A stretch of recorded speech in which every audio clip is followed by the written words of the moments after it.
Good morning friends. 2 pizza rule. அதுதான் நீங்க பார்க்க போறோம். What is the 2 pizza rule? மேனேஜ்மெண்ட்ல ஒரு மீட்டிங் கண்டக்ட் பண்ண போறீங்க, இல்ல ஒரு ப்ராடக்ட் லான்ச் அது ஏதோ ஒரு எஃபெக்டிவான ஒரு விஷயத்தை பத்தின ஒரு மீட்டிங் நீங்க கண்டக்ட் பண்ண போறீங்க அப்படின்னா நீங்க ஃபாலோ பண்ண வேண்டியது 2 pizza rule. Former CEO of Amazon, Jeffrey Bezos, அவர் ரெஃபர் பண்ண அந்த ஒரு இனோவேட்டிவ் ரூல் தான் 2 pizza rule. இது என்னங்க சொல்ல வருது? நத்திங்.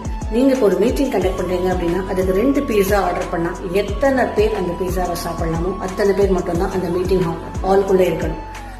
எவ்வளவு கவுண்ட் கம்மியா இருக்கோ அவ்வளவு தூரம் மீட்டிங் எஃபெக்டா இருக்கும். First thing. செகண்ட், அதை சாப்பிட்டு முடிக்கிற வரைக்கும் தான் அந்த மீட்டிங் இருக்கணும். விச் மீன்ஸ் ஷார்ட்டா இருக்கணும், டியூரேஷன் ஷார்ட்டா இருக்கணும்.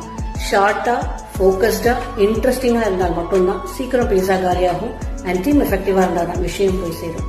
ஸோ இந்த 2 pizza rule நம்முடைய ப்ரொடக்டிவிட்டிக்கு ஹெல்ப் பண்ணும். Shall we start following it?